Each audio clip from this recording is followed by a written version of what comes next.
বিসমিল্লাহির রহমানির রহিম। প্রিয় শিক্ষার্থী, তোমরা কেমন আছো? আশা করি তোমরা সবাই ভালো আছো। তোমাদের আজকে নবম দশম শ্রেণীর ইতিহাস ক্লাস হবে, সেটা হচ্ছে সপ্তম অধ্যায়।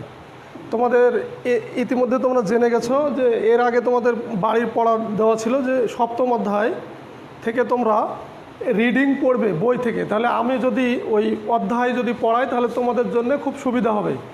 সেজন্যে তোমাদের আজকে সপ্তম অধ্যায় আমরা পড়া শুরু করব, মধ্যযুগের বাংলার সামাজিক, অর্থনৈতিক ও সাংস্কৃতিক ইতিহাস।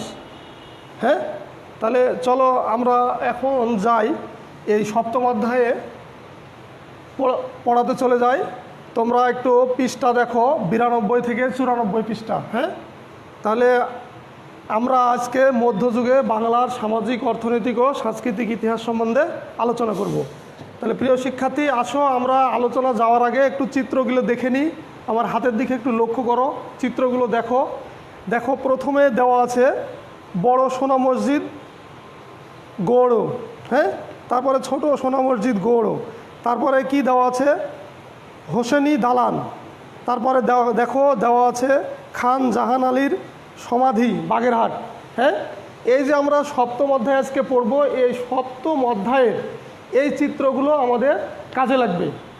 হ্যাঁ, আচ্ছা, তাহলে আমরা এখন সপ্তম অধ্যায়ের এই পাঠ থেকে আমরা কি কি পড়ব একটু জেনে নিই, আগে লিখে নিই। তোমরা সবাই খাতা কলম রেডি করো, লিখে নাও। আমরা আজকে এই মধ্যযুগের বাংলার সামাজিক, অর্থনৈতিক ও সাংস্কৃতিক ইতিহাসের এই সপ্তম অধ্যায় থেকে যেইগুলো পড়ব সেইগুলো আমরা একটু খাতা কলম বের করে লিখে নেব। হ্যাঁ, আচ্ছা, তাহলে আমরা আজকে পড়ব। দেখো, প্রথমে আমরা যাব নবাবী আমল বলতে কি বুঝো। এই যে আমরা যে সপ্তম অধ্যায় পড়ব, এটাতে আছে নবাবী আমল। আমল বলতে কি বুঝো, বলতে কি বুঝো।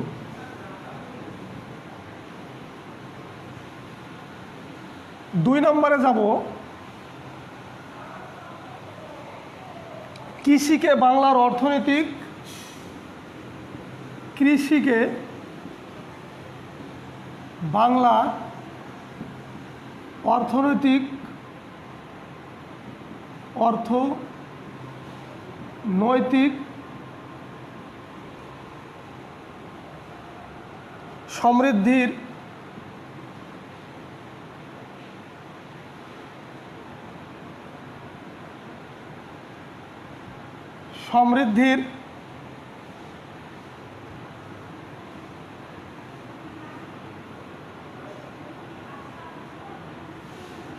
কৃষিকে বাংলার অর্থনৈতিক সমৃদ্ধির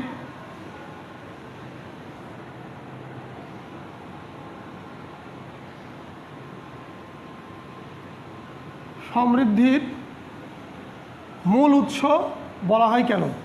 কৃষিকে বাংলার অর্থনৈতিক সমৃদ্ধির মূল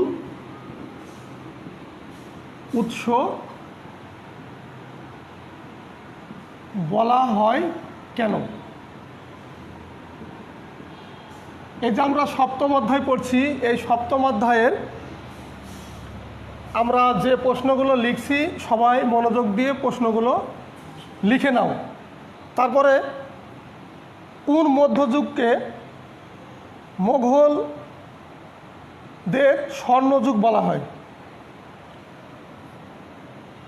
এখানে প্রশ্নটা এরকম হবে, কেন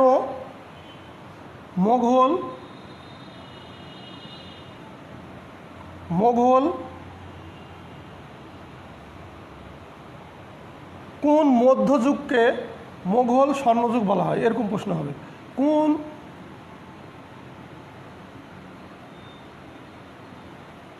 মধ্যযুগকে স্বর্ণ যুগ বলা হয়? কিংবা এরকমও হতে পারে প্রশ্ন যে কেন মধ্যযুগকে স্বর্ণযুগ বলা হয়? এরপরে দেখো 4 নম্বর প্রশ্ন, বাংলায় মধ্যযুগের সূচনা কিভাবে ঘটে? বাংলায় মধ্যযুগের সূচনা কিভাবে ঘটে? কিভাবে ঘটে? তাহলে আমরা আজকে প্রিয় শিক্ষার্থী, আমরা আজকে এই সপ্তম অধ্যায় থেকে এই প্রশ্নগুলো সবাই খাতা কলমে লিখেছি, আর এই প্রশ্নগুলোর উত্তরগুলো আমরা সবাই জানব। তাহলে আমরা কি কি জানব? নবাবী আমল বলতে কি বুঝো? কৃষিকে বাংলার অর্থনৈতিক সমৃদ্ধির মূল উৎস বলা হয় কেন? কেন মধ্যযুগকে মোগলদের স্বর্ণযুগ বলা হয়? মধ্যযুগকে মোগলদের স্বর্ণযুগ বলা হয়। আর একটা প্রশ্ন হচ্ছে, বাংলা মধ্যযুগের সূচনা হয় কিভাবে? আজকে আমরা এই প্রশ্নগুলো এই অধ্যায় থেকে জানব। তো আশা করি তোমরা সবাই মনোযোগ দিয়ে এই প্রশ্নের উত্তরগুলো শুনবা। তাহলে আমরা এখন এই প্রশ্নে চলে যাব।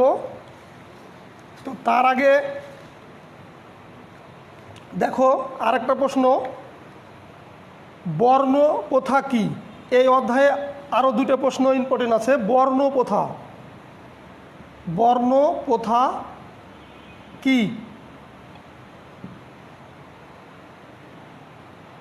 মৌলিক গণতন্ত্র কি? মৌলিক গণতন্ত্র কি? এই প্রশ্নগুলো আমরা জানব। তাহলে আমরা প্রথমে জানব নবাবী আমল বলতে কি বুঝো? নবাবী আমল বলতে কি বুঝো আমরা প্রথমে জানব এই অধ্যায় থেকে। তাহলে প্রিয় শিক্ষার্থী, আসো আমরা নবাবী আমল বলতে কি বুঝো এই প্রশ্নটা আমরা এখন জানব। তাহলে একটু লক্ষ্য করো, দেখো নবাবী আমল বলতে কি বুঝো এই প্রশ্নটা রাখলাম। নবাবী আমল বলতে কি বুঝো? মোগল আমলে সম্রাটের অনুমোদন নিয়ে যারা, মোগল আমলে, এটার উত্তর এরকম হবে যে মোগল আমলে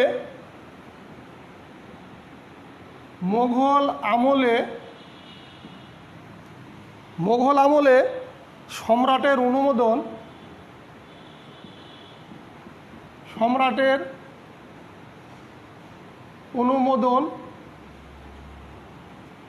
নিয়ে যারা স্বাধীনভাবে স্বাধীনভাবে কি করে বাংলা শাসন করতেন, বাংলা শাসন করতেন, তাদেরকে নবাব বলা হতো। তাদেরকে নবাব বলা হতো। ক্লিয়ার? প্রিয় শিক্ষার্থী, তোমরা একটু লক্ষ্য করো, দেখো আজকের এই সপ্তম অধ্যায়ের গুরুত্বপূর্ণ প্রশ্ন, সেটা হচ্ছে নবাবী আমল বলতে কি বুঝো? তাহলে নবাবী আমল বলতে কি বুঝো আমরা আজকের এই অধ্যায়ে এই প্রশ্নটার উত্তর জানছি। আমি বলছি তোমাদের, দেখো সুবিধার্থে আমি বোর্ডে লিখে দিয়েছি, তোমরা একটু যদি লিখে নিতে পারো খুবই ভালো তোমাদের জন্যে। যেহেতু তোমরা এর আগে তোমরা যে মাসিক পরীক্ষা দিলা, এই মাসিক পরীক্ষায় দেখলাম তোমাদের অনেক জনাই ক খ বুঝতে পারছো না, তারপরে বহু নির্বাচনী অনেক জনা দিতেই পারোনি, মানে এরকম অবস্থা। তো তোমরা যদি একটু মনোযোগ দাও তাহলে তোমাদের জন্য সুবিধা হবে। দেখো নবাবী আমল বলতে কি বুঝো? মোগল আমলে আমরা যে পড়েছি সপ্তম অধ্যায় এর আগেও, যে মোগল আমলে সম্রাটের অনুমোদন নিয়ে যারা স্বাধীনভাবে বাংলা শাসন করতেন, তাদেরকে নবাব বলা হতো। তাহলে নবাবী আমল বলতে কি বুঝো? যারা কি করত? সম্রাটের অনুমোদন নিয়ে যারা স্বাধীনভাবে বাংলা শাসন করতেন তাদেরকে নবাব বলা হতো। তাহলে নবাব বলতে মানে নবাবী আমল বলতে কি বুঝো? তাহলে নবাব কাকে বলে আমরা বুঝতে পারলাম। এরপরে দেখো নবাব মুর্শিদ কুলি খানের সময়, আমি আবার লিখছি দেখো, নবাব মুর্শিদ কুলি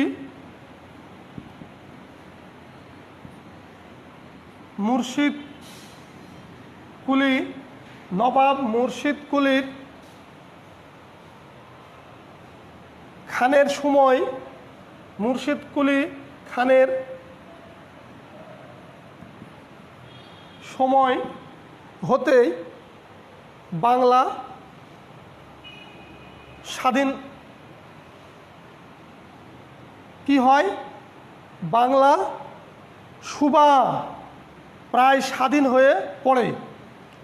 তাহলে মুর্শিদ কুলি খানের সময় হতে সুবা স্বাধীন হয়ে পড়ে, স্বাধীন হয়ে পড়ে। এই যে সুবাটা হচ্ছে কি? সুবাকে বলা হতো নাজিম। সুবা কথার টির অর্থ কি? নাজিম। নাজিম কি? নাজিম হচ্ছে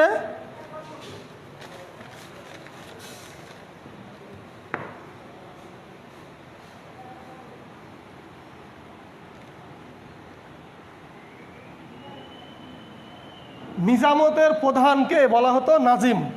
তাহলে নাজিম কাকে বলা হয়? নিজামতের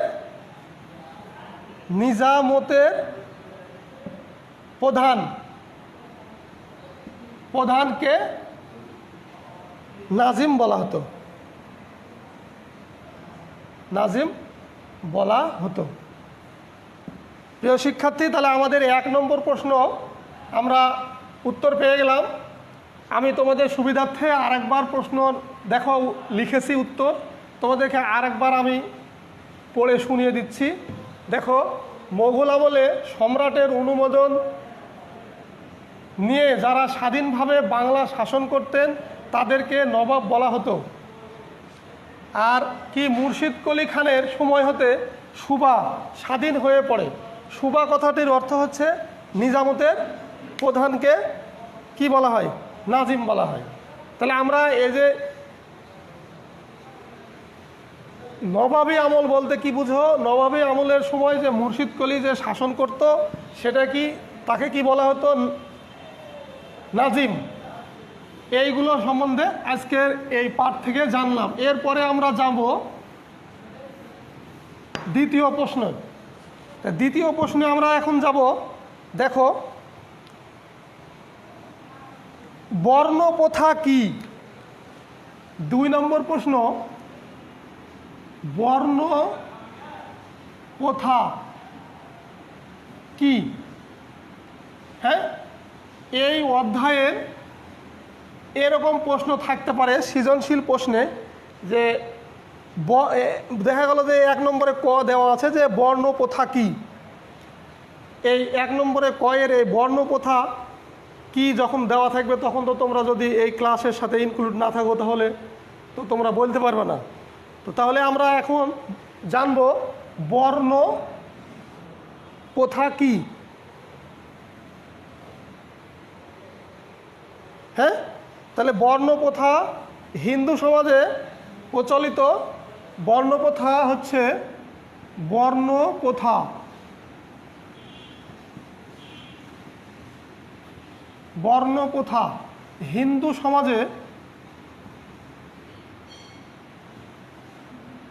হিন্দু সমাজে প্রচলিত জাতিভেদ, হিন্দু সমাজে প্রচলিত জাতিভেদ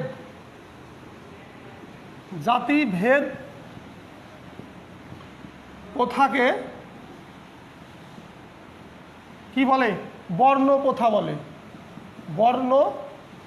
প্রথা বলে। তাহলে আমরা প্রিয় শিক্ষার্থী, আমরা আজকের এই পাঠ থেকে কি জানছি? বর্ণ প্রথা কি। তাহলে বর্ণ প্রথা হিন্দু সমাজে প্রচলিত জাতিভেদ প্রথাকে বর্ণ প্রথা বলে। আমরা আরও আরেকভাবে বলতে পারি যে হিন্দু সমাজে প্রচলিত জাতিভেদ প্রথাকেই বর্ণ প্রথা বলে, এভাবে বলতে পারি। আমরা আর জানবো কি, এই যে বর্ণ প্রথা বা 4 ধরনের আছে, 4টি হিন্দু ধর্মের বর্ণ প্রথা। সাধারণত বর্ণ প্রথা 4টি। তোমাদের এর আগের ক্লাসে আমি আলোচনা করেছি, তোমরা যারা ক্লাস করেছো তোমরা প্রায় বলতে পারবা।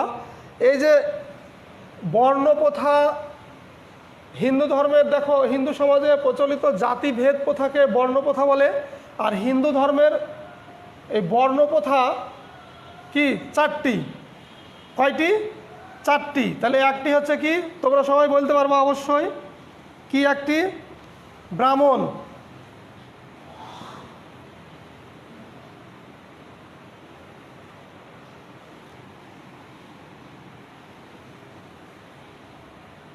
দুই নম্বর হচ্ছে ক্ষত্রিয়। 3 নম্বর হচ্ছে বৈশ্য। 4 নম্বর শূদ্র। প্রিয় শিক্ষার্থী, তোমরা লিখে নাও। তোমাদের বহু নির্বাচনী প্রশ্নে এরকমও থাকতে পারে যে হিন্দু ধর্মের বর্ণ প্রথা কয়টি। দেখা গেল যে দেওয়া আছে 5টি, 4টি, 3টি, 2টি। তখন তোমাদের প্রশ্নের উত্তরটা তোমরা বহু নির্বাচনী পেয়ে যাবা কি, যে হিন্দু ধর্মের যে বর্ণ প্রথা সেটা হচ্ছে 4টি, তাই না? আচ্ছা, তাহলে আমরা এই 4টি বর্ণ প্রথা কি কি? ব্রাহ্মণ, ক্ষত্রিয়, বৈশ্য আর শূদ্র, তাই না? আচ্ছা, তাহলে আমরা এখন এই যে ব্রাহ্মণের কাজ কি, ক্ষত্রিয় কি, বৈশ্য কি, শূদ্র কি, এর আগে আমরা জেনেছি। এখন আমি আরেকবার সুন্দর করে তোমাদেরকে বলে দিচ্ছি, দেখো লিখে দিচ্ছি। এই যে বর্ণ প্রথা থেকে আমরা চলে আসলাম কি, এই যে বর্ণ প্রথা 4টি, সেটা 1 নম্বর হচ্ছে ব্রাহ্মণ। ব্রাহ্মণরা কি করে? অধ্যাপনা করে, তারপরে কি করে? পূজা পার্বণ ইত্যাদি করে থাকে ব্রাহ্মণেরা। তারা খুব সমাজে সম্মানী ব্যক্তি, কারণ তারা অধ্যাপনা করে, পূজা পার্বণ করে, এজন্য তারা সম্মানী সমাজে।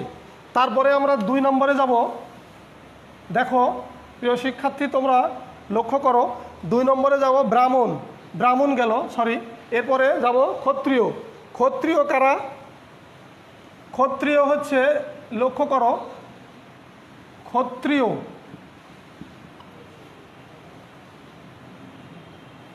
ক্ষত্রিয় হচ্ছে এরা শুধু যুদ্ধ করে। এই হিন্দু ধর্মের এই বর্ণেরা যুদ্ধ করে। কি করে? যুদ্ধ। এদের কাজ যুদ্ধ করা। এরপরে 3 নম্বরে যাব। দেখো 3 নম্বর হচ্ছে বৈশ্য। এদের কাজ কি? বৈশ্য এরা কি করে? কে বলতে পারবা? ব্যবসা বাণিজ্য করে। ঠিক বলেছো। বৈশ্য যারা, তারা কি করে? ব্যবসা বাণিজ্য করে। এরপরে আমরা যাব 4 নম্বরে। 4 নম্বরে এই যে শূদ্র,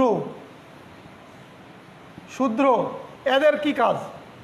এই যে শূদ্র বর্ণর এরা কি করে? কৃষি কাজ করে, ছোট ছোট কাজ করে, এরা কৃষি কাজ করে।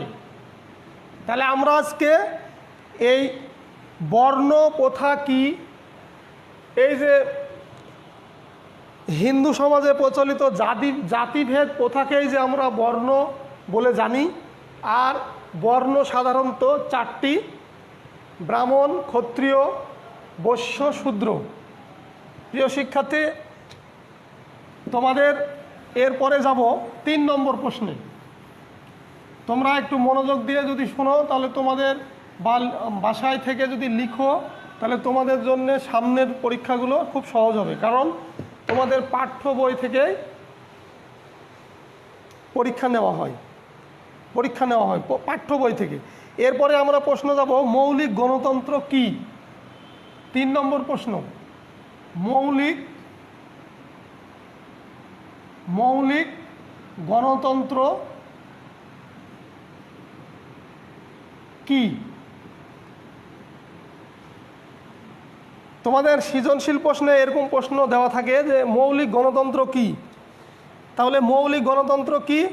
মৌলিক গণতন্ত্র হচ্ছে এক ধরনের সীমিত গণতন্ত্র। মৌলিক গণতন্ত্র কি? উত্তর হচ্ছে মৌলিক গণতন্ত্র এক ধরনের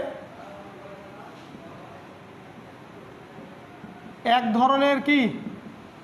এক ধরনের সীমিত গণতন্ত্র।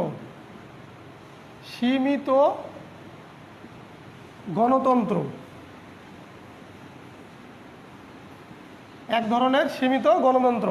তাহলে মৌলিক গণতন্ত্র এক ধরনের সীমিত গণতন্ত্র। কেবল এটা কি? সীমিত গণতন্ত্র, যাতে কোনো বা কেবল নির্দিষ্ট সংখ্যক লোকের কি করে? সীমিত গণতন্ত্র কি? কেবল নির্দিষ্ট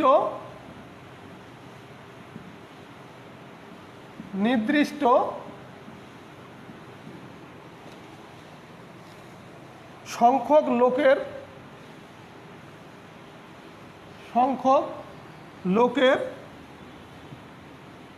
কি মধ্যে প্রেসিডেন্ট নির্বাচন করা হয়। প্রেসিডেন্ট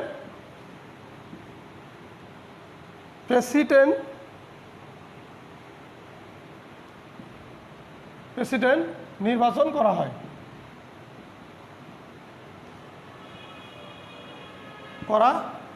হয়। তাহলে প্রিয় শিক্ষার্থী, আসো আমরা মৌলিক গণতন্ত্র কি জানি। মৌলিক গণতন্ত্র হচ্ছে এক ধরনের সীমিত গণতন্ত্র, যা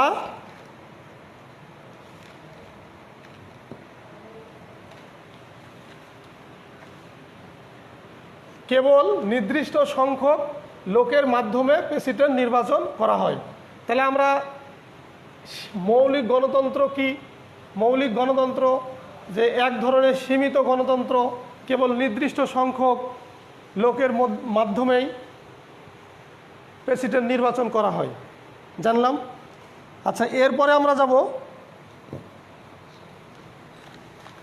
3 নম্বর প্রশ্ন গেল। 4 নম্বর প্রশ্নে যাব আমরা। দেখো, 4 নম্বর প্রশ্নে আমরা যাব। লক্ষ্য করো, বাংলায় মধ্যযুগের সূচনা হয় কিভাবে? বাংলায়, সবাই তো লিখছো। 4 নম্বর প্রশ্নে যাব। বাংলায়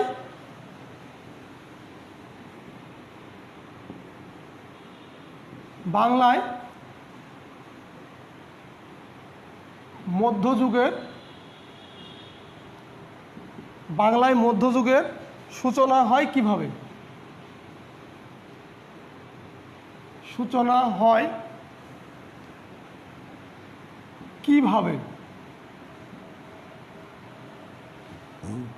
আমাদের আজকের এই যে 7ম অধ্যায়ের এই অধ্যায়ের দেখো, একটু লক্ষ্য করো যে এই 7ম অধ্যায়ের যে আমরা যেইগুলো পড়ব মূল প্রশ্ন, এই প্রশ্নগুলো থেকে প্রত্যেকটা সৃজনশীল প্রশ্নে এই প্রশ্নগুলো থাকতে পারে। যেমন এরকম প্রশ্ন থাকতে পারে, খয়ে এরকম থাকতে পারে যে বাংলায় মধ্যযুগের সূচনা হয় কিভাবে। তখন তোমরা এভাবে বলতে পারো যে সেন বংশের পতন। এর উত্তর হবে এভাবে যে সেন বংশের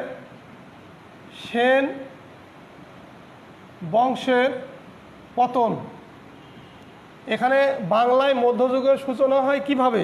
তাহলে সেন বংশের পতন এবং ইখতিয়ার উদ্দিন, সেন বংশের পতন এবং ইখতিয়ার উদ্দিন বখতিয়ার।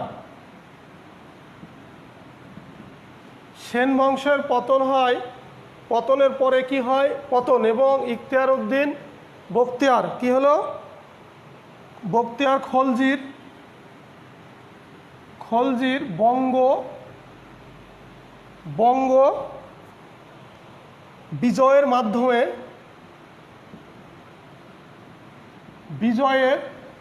বঙ্গ বিজয়ের মাধ্যমে বাংলার রাজ ক্ষমতা, বঙ্গ বিজয়ের মাধ্যমে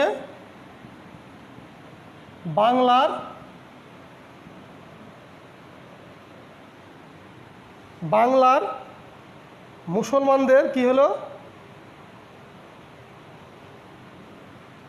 বিজয়ের মাধ্যমে বাংলার রাজ ক্ষমতা কি করলো? মুসলমানদের অধিকারে আসলো, মুসলমানদের অধিকারে আসে। ফলে বাংলায় কি হলো? মধ্যযুগের সূচনা ঘটে। ফলে বাংলায় মধ্যযুগের সূচনা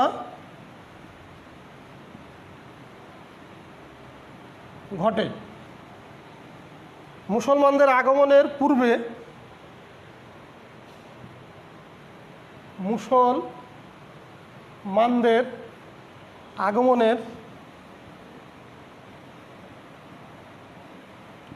আগমনের পূর্বে কি ছিল? হিন্দু বাংলায় বাস করত কারা? কি মুসলমান আগমনের পূর্বে বাংলায় বাস করত হিন্দু,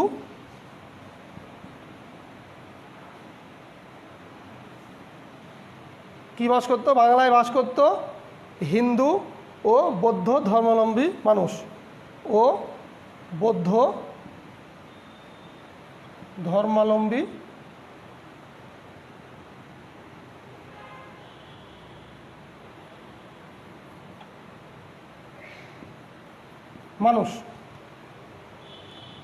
11 শতকে থেকে এই বাংলায় ইসলাম ধর্ম প্রচার।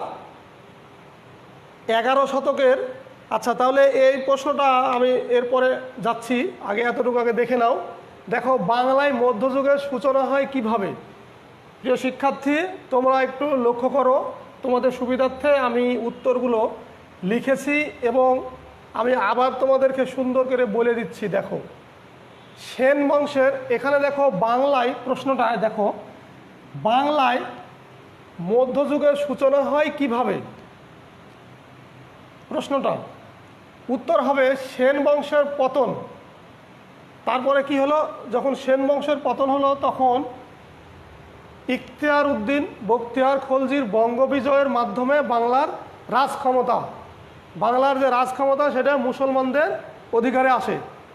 ফলে বাংলায় মধ্যযুগের সূচনা ঘটে। তাহলে মধ্যযুগের সূচনা কিভাবে ঘটল?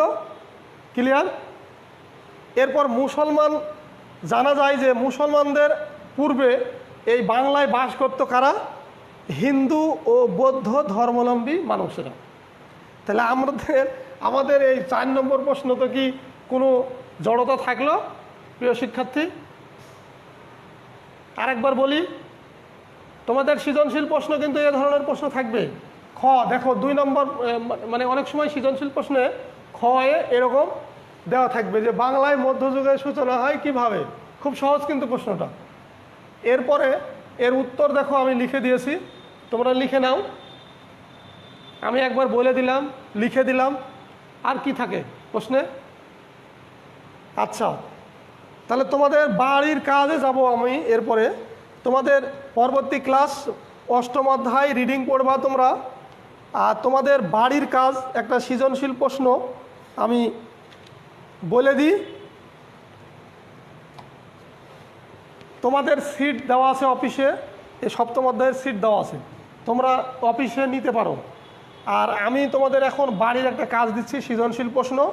এই সৃজনশীল প্রশ্নটা ক খ গ ঘ আমি লিখে দিচ্ছি। সবার লেখা হয়েছে? আচ্ছা, এরপরে আমরা তোমাদের বাড়ির কাজ দিব একটা সৃজনশীল প্রশ্ন। আমি উদ্দীপকটা বলে দিব, আর এই উদ্দীপকের ক খ গ ঘ প্রশ্নটা লিখে দেব তোমাদের বাড়ির কাজ। প্রিয় শিক্ষার্থী, তোমাদের বাড়ির কাজে উদ্দীপকটা আমি পড়ছি। রেজা সাহেব চট্টগ্রামের একজন বড় ব্যবসায়ী। তার আমদানি রপ্তানির ব্যবসায় তিনি জাহাজের মাধ্যমে বিদেশ থেকে সোনা রূপা, দামি পাথরের গহনা, রেশমি সুতা, বিভিন্ন দামি মশলা আমদানি করেন। পাশাপাশি তিনি চা ও পাটজাত দ্রব্য রপ্তানি করেন। তিনি গত সপ্তাহে তার মেয়ের জন্মদিনে পোলাও, কাবাব, রেজালা ও মিষ্টির আয়োজন করেন। সবাই খাবার খেয়ে খুবই খুশি। তোমাদের বাড়ির কাজের এইটা ছিল উদ্দীপক। এরপরে আমরা যাব ক প্রশ্ন, আমি লিখে দিচ্ছি, তোমরা লিখে নাও। ক, মহাভারত বাংলায় অনুবাদ করেন কে? ক,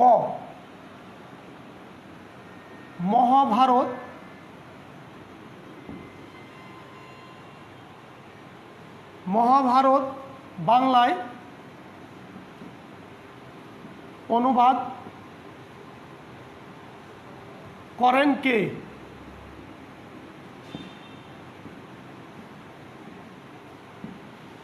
তাহলে আজকের তোমাদের যে বাড়ির কাজ দেওয়া থাকলো সেটাতে দেওয়া থাকলো যে মহাভারত বাংলায় অনুবাদ করেন কে?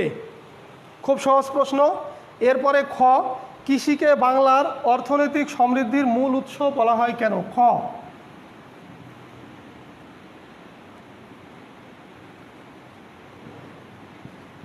কৃষিকে বাংলার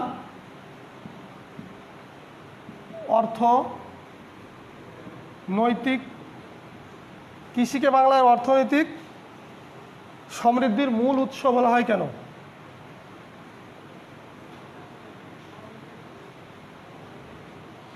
সমৃদ্ধির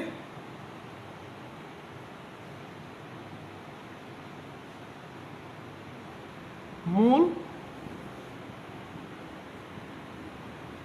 উৎস বলা হয় কেন?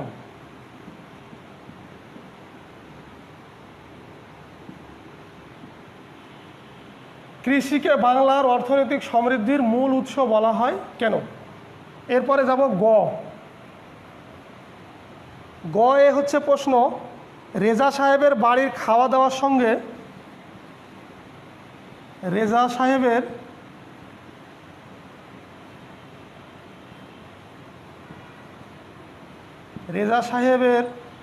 বাড়ির খাওয়া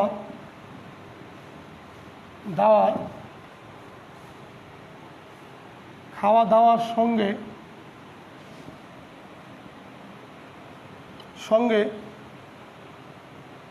কোন আমলের মিল রয়েছে? কোন আমলের মিল রয়েছে? ব্যাখ্যা করো। আচ্ছা, এরপরে ঘ, তোমাদের শেষ প্রশ্ন, রেজা সাহেবের অর্থনৈতিক অবস্থা। রেজা সাহেবের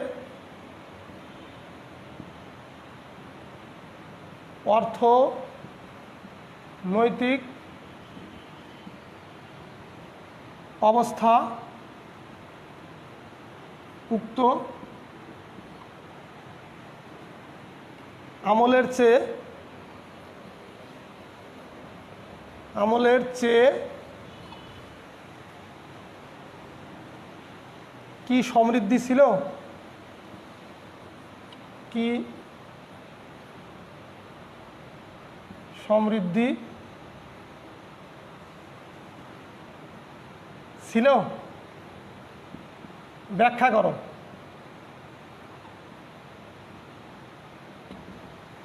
প্রিয় শিক্ষার্থী, তোমাদের বাড়ির কাজ তাহলে দেওয়া থাকলো একটা সৃজনশীল প্রশ্ন। এর ক খ গ ঘ প্রশ্ন আমি লিখে দিলাম, এটা তোমাদের বাড়ির কাজ থাকলো। আর পরবর্তী ক্লাস হবে তোমাদের অষ্টম অধ্যায়। আশা করি তোমরা সবাই বাসায় থাকবা, নিরাপদে থাকবা, এই কামনায় আজকের মতো বিদায়। খোদা হাফেজ।